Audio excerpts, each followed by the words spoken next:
moto mokote elongi nanga ekopima na miroir ya bibale ya butu kobanda lelo corps nanga âme nanga esprit nanga yoka mobongo nanga okomeka asaki moyibi ya butu na ebisio c'est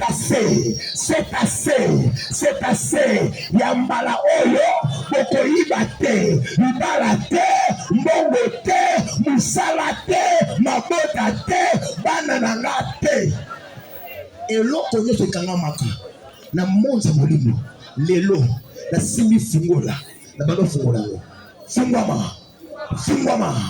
fungwama onobe paseletria kando sele fungo para sadi balia efungwama libera ekotikala kokangama te atabai na butu atabai na moyi ekotikala kokangama te shada baba manda basole belia à la voix de ta prière ekotikala kokangama atabai na moyi atabai na butu shade belia à la voix de ta prière ezala kokangama te shada baba à la voix de ta prière et faut ma libérer la nation la shada c'est tout par le sang bouleversé dans le monde des esprits comme la belle éclat les eaux couvrirent leur anniversaire il ne resta pas un seul puissant rédempteur et quitter la dimension maille où est salami la machine américaine mais à la maille où s'appelle au nom de Jésus-Christ amen. Protocole wakamai sele ndamwa tout droit boye na kati c'est fini kuma mutu bondele panzambe ebisa nzambe papa lobelanga na yo kutongwa lelo alengi maloba na yo ezala source ya vie pour la bomoyo nanga commence à prier au nom de Jésus. Mais bon, nous croyons en ce livre et en ce jour Dieu va nous forcer de comprendre.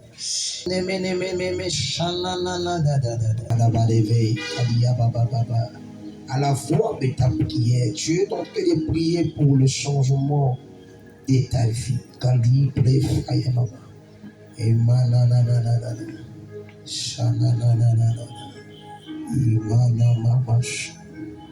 La voix de la prière. Et Karababa. Ekala mama, imana manana, mama, ekala célébé. Au nom de, est-ce qu'on peut acclamer le Seigneur? Acclame. Amen. Que Dieu soit loué. Amen. Il faut faire attention à tongo nyonso. Faire attention à bamilinga ya tongo. Amen. Je n'ai pas dit que c'est mauvais de faire ou de détruire. Il faut faire attention à la vie. L'ennemi peut profiter derrière pour le sabato. Mais Zambé Papa, Zambé Akolo Yesu a épargné nos envoûtements à Babé. Je parlais que Zambé Tata, Zambé Akolo Yesu a épargné nos envoûtements à Babé. Amen. Aujourd'hui, on va débuter avec un nouveau thème, sous-thème plutôt. Tout ce qui est la manipulation et la kabilo komi balé et batamina des degrés à cachette, bakambo ezali batuo azali kubata mapa bundisa mutu mususu pe eloko moko ebatami po ebundisa yo. Et comment vaincre la manipulation et ça komi balé, premier élément c'est la révélation. Dengue bazaki tirer au sort. N'a pas problème. Et deuxième élément, c'est la destruction. Qu'on détruit et l'eau aux hommes et la malheur. Là, c'est libongo pour le macabo et la manipulation. Et aujourd'hui, sous thème ezali, la victoire sur les hôtels et carrefours. My God. Je répète, sous thème ezali, la victoire sur les hôtels et carrefours. Pour ceux qui écrit hôtel au pluriel, carrefour au pluriel. La victoire sur les hôtels de carrefour. C'est parmi les éléments sensibles de l'année. Amen. ezali parmi ba éléments ya motuya ya année. Si yo otambolaka na mabela batu ozoseka ozotambola ozoloba, il faut oyeba ete il y a des lois et des principes. Et dans la loi et dans le principe, il y a ce que nous appelons la loi des hôtels. Kolo Yesu Kristo. Les lois ekondisa vinanga tango molai. Kobimananga na esikoyo na bimana miracle. Ce que ça y est bien. Obima na miracle na esikoyo. Amen. La victoire. Le roi de Babylone. Mokonzi. Il n'est pas un prince. Il n'est pas un esclave. Il n'est pas un serviteur. Mais il est un roi. Au-dessus de prince, il y a des rois. Au-dessus des serviteurs, il y a des rois. C'est ce que nous appelons l'autorité morale. C'est ce que nous appelons un leader, un chef. Nous sommes un chef de l'État.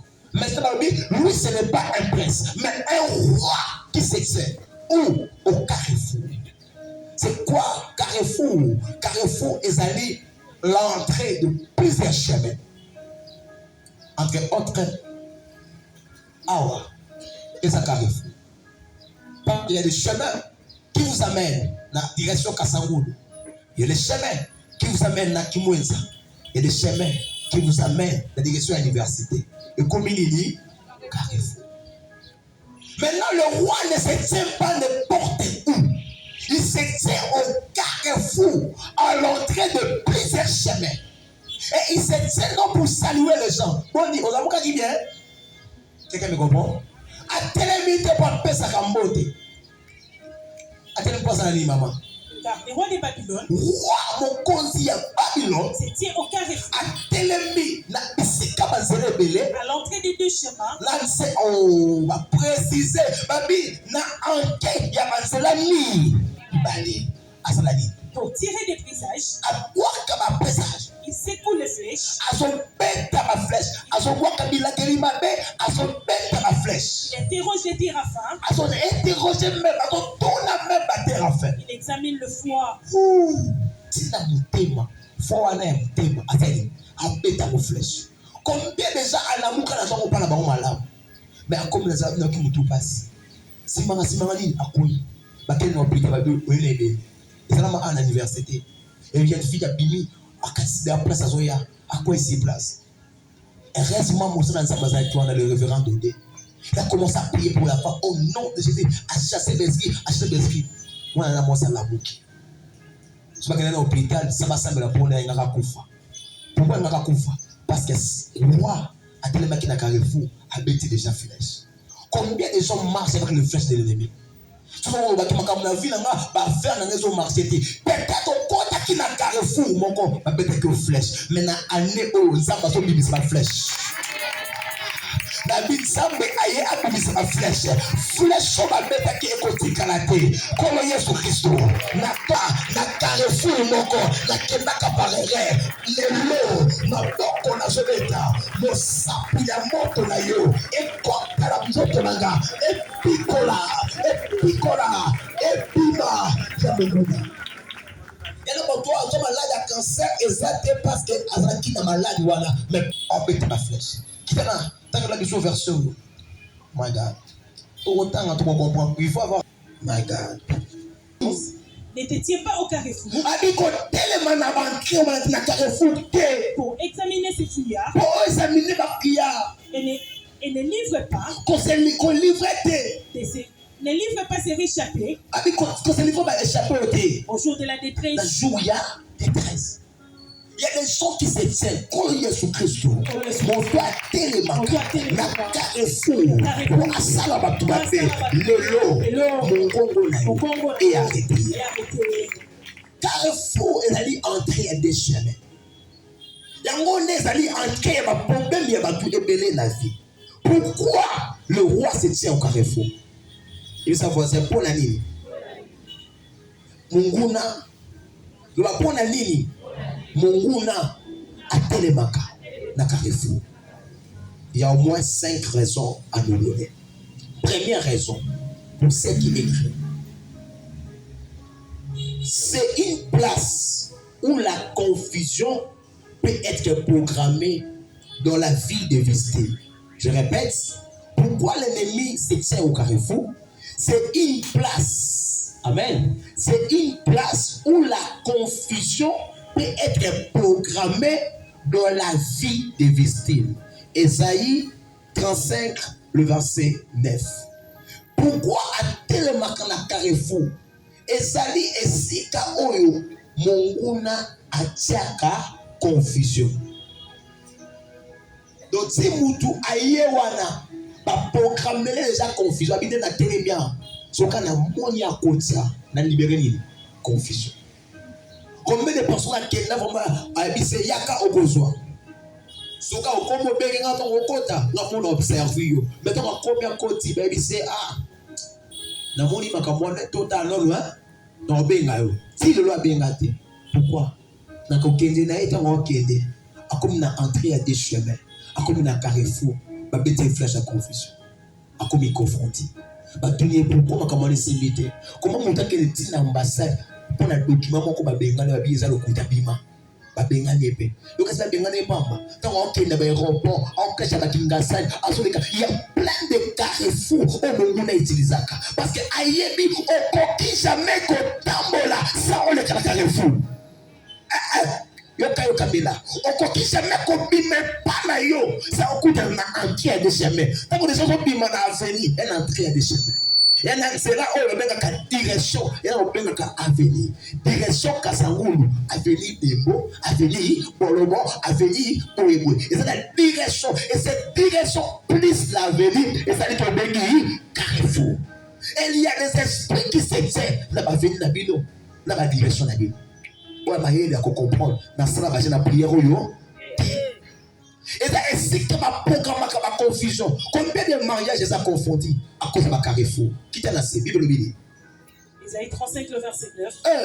Sur cette route, point de lion, lion kozalate, nul bête féroce. Il veut dire quoi? Et ça n'avance là au mutabimi à côté de lion, lion bomier. Et ça n'avance là au mutabimi na mbongo, lion abotole mbongo. Et ça n'avance là au mutabimi na musala, lion abotole musala. Kolo Yesu Kristo, mamboko na sobeta, banyama nyoso, ya mutu, obatia, na aveni na zali, et na la bangalo, et na la nyamamai, et na la mabele, et na la lipepe, et na la likolo,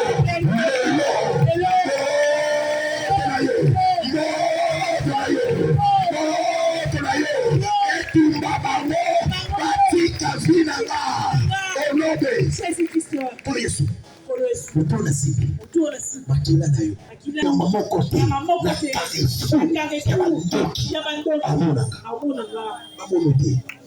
amen. Il existe des esprits yabanyama qui habilité mille bêtes féroces de la prendra à cause de bango pas délivrer ils marcheront bakotambola sika kena ina issue oyo ba délivrer o ba tsakeka ba twekanga yote au nom de Jésus on sera délivré ba tele makana ba carrefour pour nous ça ba tout mabe mais yo la mise à part voilà qui premier élément. Deuxième élément, pourquoi ba tele makana carrefour? C'est une place où l'homme peut être pour toujours dévié. Et si quand on monte on a dévié, alors qu'il ne boit pas, donc on a monté. Maintenant c'est ça aussi dans le monde des esprits. Au quoi il y a des choses qui sont des aboués. Vous l'avez qu'il ne boit ça. Chaque boy est sa fausse lettre. Et ça pas esprit. Au terme de la carrefour. Au cas où tu es mon sens de battre abina comme quelque part papa. Vous êtes ensemble. Tu vas dire que nous caillou. Bon ça dit. On va peut-être nous trouver c'est to selio il est tout ça. OK. Pourquoi? Tant où il est aïe, comme na capella. Ce qui est là le fait que qui est là Kasangulu. Pour témoigner. Bon mais c'est là l'université. Amen. Pourquoi même wongo ba ko meme bongo parce que eza na ba esprit oyo zawa na carrefour moyo yeba mais cet esprit-là peut dévier ta destinée. Na bombe les moutons te ba ko dévier destinée année haut. Na bisi moto ko même bana na yo akokuta na mibala mabete ya ba escorte ba fatigué ya ba kidnapper na kaboli bana na ba tomabe na kaboli mwasi na ba tomabe akuta na ba escorte ba soke bi do bon. On va dévier au nom de Naoum 2 le verset 1er. Il y a des carrefours. Pour les montagnes, le pied du messager qui annonce la paix, célèbre tes fêtes. Judas, accomplis tes faits, car le méchant ne passera plus au milieu de toi. Il est entièrement exterminé. Amen. Bien. Mais écoute, kaka nenga tutu épaule joue bébé à côté un homme qui a peur de la déviation et de la confusion peut rester dans le stationnement pendant un long moment. Je répète, c'est une place où l'homme qui a peur, il y a déviation, et il y a confusion, a dit qu'elle est stationnée pendant un long moment. Deutéronome 2, le verset 3. Abi n'habite est-ce que mbali nanga so ba komi misabi na bala nani yekuna pa ba balanga yekuna pa ba balanga ba bisana kende Lubumbashi ba bisana kende Angola ba bisana kende Brazza so ba kende Brazza so na kende Angola non ça ndenge ni ba bisana ide moko ke bato ba sala kuna muso ba sala et c'est pas qu'est-ce que je dois faire pour musa na pesa ici. Maintenant, l'homme entre dans c'est ça l'ennemi. Azanaka, na carrefour. Na bombe nzambi, nzamba longo na confusion. Okuta musala ya bien, esika ya bien. Kaka nengo bandi ane na monte ya prière. Mutu moko te a élevé ma colonna yo. Mutu moko te a semé la confusion. Comment Jésus Christ? Ane oyo, la consolidé. Na boy confusion. Na boy confusion. Na boy confusion. Na boy confusion. Oh non, Jésus. Non, c'est bizarre. Le passé pour la confusion. Amen. Parce que c'est ma confusion. Tout ça, on va pas pardon. Quatrième élément, là, ça devient dangereux. Amen. On dit ceci. Apocalypse, et plutôt 2 Rois 3, le verset 9. 2 Rois 3, le verset 9. Quatrième point, Esalie, c'est l'autel maléfique pour les prêtres maléfiques. Carrefour. No moni wana entrée ya des chemins ezalini et tout melo ya mabe pona ba prêtre ya yo bimanda kusambonela sala attention. OK yo ya kanzela ozongi na yo zoki pelo to tambula soit da réunion kangio au déclarer to ukita ka gongo. Fais très attention. Banzela oyo kotaka ezali hôtel ezali messa ezali tumbelo ya ba sacrificateur babi poto bomaye tous les séranzela kasango donc on leka tout kangai il y avait un frère qui témoignage là habito qui témoigne ba singa babi on leka wate osali on leka te pourquoi on leka te parce que là ba jouer le la sacrifice oh Yesu Kristo maboko na beta nga planeti na année de facile na kola la sacrifice ya mutuze bana ona bota bandeko na ngai bota mobimba mutu moko te ba ko sacrifier la messa ya Carrefour. Oui ezali esika basala ka batu mabe Carrefour ozomona kaka banzela ozoleka ozokende osomi crédit osomi lipa osomi ezana ba esprit oyo ozomona te ezosilve na misu na bango omona na te bala frapper na fédérement soki balingi basesa accident mwa no akoti accident sala mate soki balingi babeta masasi mwa no azala masasi ebeta mate masasi ekangama na kati bakamba eza nini parce yo badi ya nena ona mota prière okosisa ngo na moke te osala moke te jamais mutu moko to abomelo mwana komatangela biso olobini Le roi 3, le verset 9. Le roi d'Israël. Le roi de Juda. Et le roi d'Édom. Partirent. Et après une marche de 7 jours, ils manquèrent d'eau pour l'armée et pour le bête qui les suivait. Alors le roi d'Israël dit, hélas, l'Éternel a appelé ces 3 rois pour les livrer entre les mains des Moab. Et Josaphat dit, n'y a-t-il point ici aucun prophète de l'Éternel par qui nous puissions consulter l'Éternel? L'un des serviteurs du roi d'Israël répondit, il y a ici Élisée qui versa de l'eau sur les mains d'Élie. Et Josaphat dit, le roi d'Israël, Josaphat et le roi d'Édom descendirent auprès de lui. Élisée dit au roi d'Israël, qu'y a-t-il entre moi et toi? Va vers les prophètes de ton père et les prophètes de ta mère. Et le roi d'Israël lui dit, non, car l'Éternel a appelé ces 3 rois pour livrer entre les mains des Moab. Élisée dit, l'Éternel des armées, dont je suis le serviteur. 2 Rois 23, le verset 9. C'est ça. Toutefois, les prêtres de Olié ne montaient pas à l'autel de l'Éternel à Jérusalem, mais ils mangeaient du pain. Ils mangeaient du pain sans levain au milieu de leurs frères. Ils ne montaient pas où? Pourquoi Olié? Parce que dans le Olié, c'était dans ces lieux de manière sacrifice. Et ça qui veut dire il y a des oliers au même comme ça sacrifice à tout. Et la bisika il y a l'icolo mais you va kobomote. La bisika va sacrifice, il va la sacrifier. Quand Jésus Christ na tongwa lelo, na boko na zobeta, nous tout mon côté à sacrifier là. Dernier point pour en finir. Apocalypse 6 le verset 9, là où j'étais. Dernier élément, écrivez. Le carrefour, c'est la table à manger des esprits méchants qui prient le vie et les destinées. Qui prient le vie et les destinées. Je répète. Carrefour, c'est la table à manger des esprits méchants. Les amis, mais c'est un colia, il y a un esprit à nous témamabe, tout y a mabé. Donc si vous avez un carrefour, papa ne peut pas aller à une messe, comme Jésus Christ.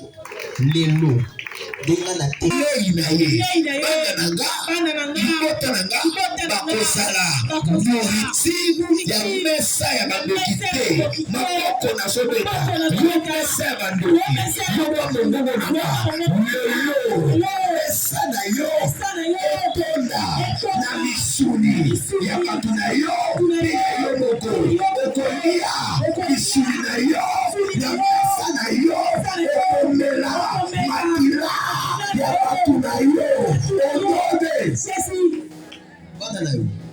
na carrefour oyo swami eza mesa oyo ba méchant baka pobalia na mama kwe que bazo tanga ba kombo bosali bazo lia mais ba ko lia ki parce que yo bandi na sika na prière ane oti osi sa mo ndo fa kufela ndo to fa kufa otombe na papa de la protéger ba to bele ba kufi parce que carrefour ya leki kaka bazu musuli bali te ba ko lia ki pa ba ko lia yo est-ce que Koki Koubete va vous faire qu'on va de côté de la tête. Acclame. Il faut qu'on se acclame encore. Quand dans vos côtés il y a des délivrances qui se passent. Acclame encore plus fort que ça. Peut-être que ça va bien. Zambe afin de s'aboutir on a quitté les pas volés. Ma bonne je peux être stabilisé quelque part. Je suis en train de voir ça va faire ça mongo de sika lipamboli. Afali ça pas mongo sika lipamboli. Kaka acclamation je sala na lola ba ba ke to décider ya mala o yepe asepela. Yepe a témoigner. Repassa dara. Au nom de Kolo Yesu Kristo. Na tongo lelo. Moko na sobe. Moko te. Akofanda. Kit. Elipamboli na. Au nom de Simba Simba Simba. Shada baba baba. Carrefour. Et ça endroit. C'est mas matin ton wallet. Mon tout non soyez dans ces mas qui matin à honorer Yona. C'est mas matin honorer vida. Seigneur, c'est mas qui matin de ma miracle dans Congo Christ. Amen. Car c'est mas matin 2000 sana kasapani. Soit de votre pesa on a la victoire. Quand on a la victoire cible ya mokolo et ça parmi les éléments sensibles ya journée et faya da oh la mama chararara Carrefour que Dieu vous aime vous en parle voilà ça oh Odema mobima na bebelio arafaya mama.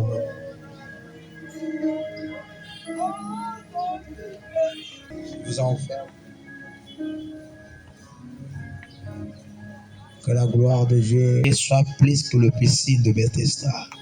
Toute personne doit retourner tout le oyo. Seigneur, au sens de l'histoire, comme on est comme na page de Batuba Koresi. Basanti que dans la bâtiment, bakataka baponi na bango, chaque tongo bandeko se sacrifier. Babil l'Éternel se souvient de ma offrande David.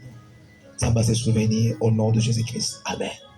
Yaka une offrande à monter au temps le tombe le tourner.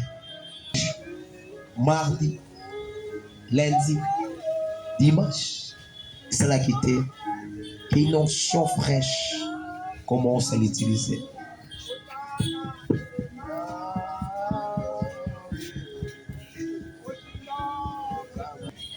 Et ça n'a pas malade et au quoi. Pourquoi seulement aujourd'hui, Seigneur? Merci. Et la paix affecter la destinée, la vie. Ce que ça n'a pas comme mort ou soit qui retarde la vitesse spirituelle est localisée. Amen. Est-ce qu'on peut se confondre d'acclamation? Ça aussi.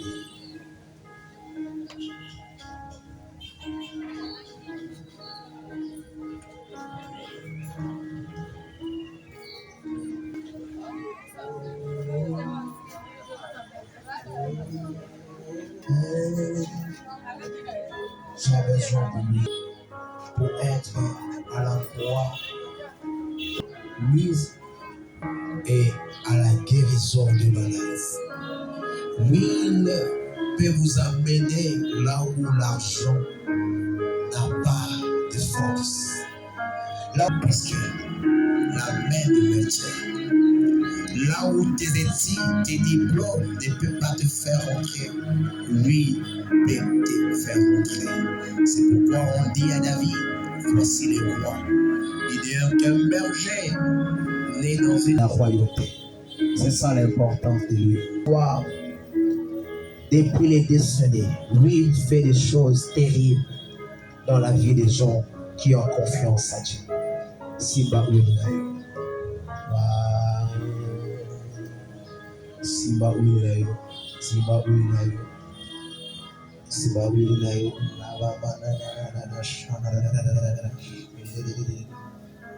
On dit à David, voici les rois. Voici les rois. Voici les rois.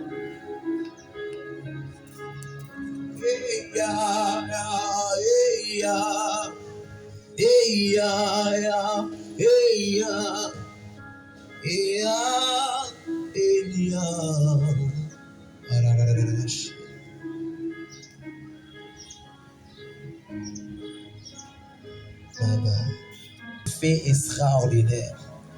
Dieu n'a pas besoin de grimaces. À grimace à douter. Il travaille dans la simplicité.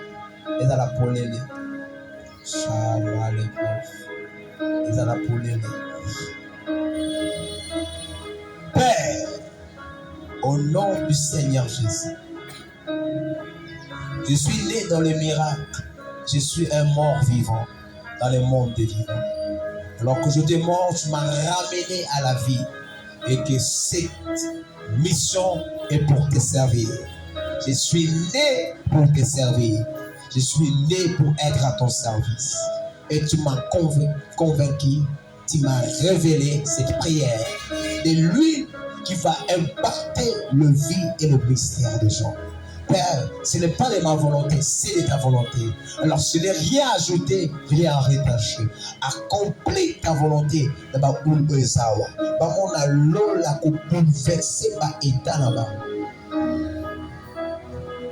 Maman a l'eau la coupe bouleversée par avenir.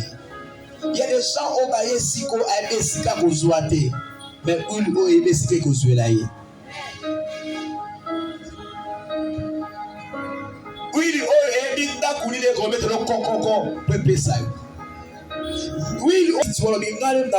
oui, parce qu'à partir, il y a un certain mercredi où il y a qui n'a fini pour changer l'histoire. Père, le mot oui, eux aussi n'a pas été, eux aussi n'a pas entreprise, parce que oui, et le mot oui, eux aussi n'a pas été, parce que qui n'a pas et comme oui, il y a bon sapé.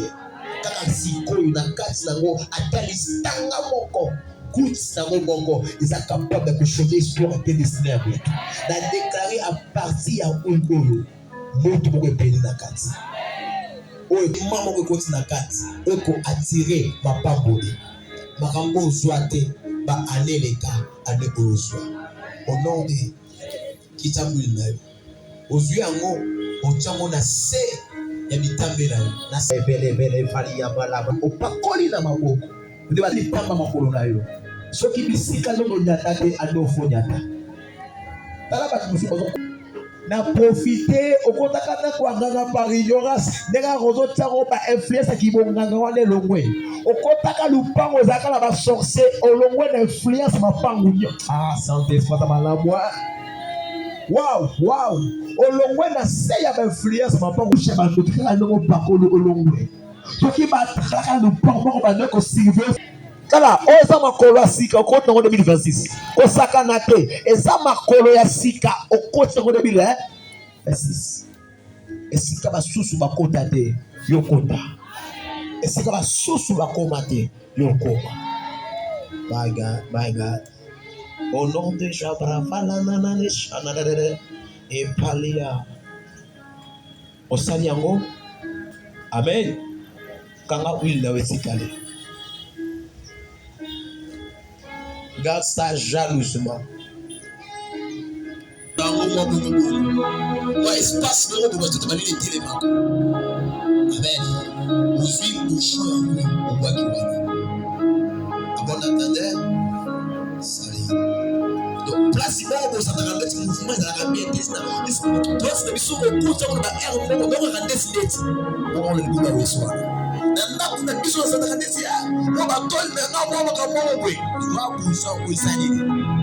Oui, à votre Zambi papa, Zambi, il y a quoi le sou, à pas rouler le sou. Dans la carte de la prière, il y a ma casse.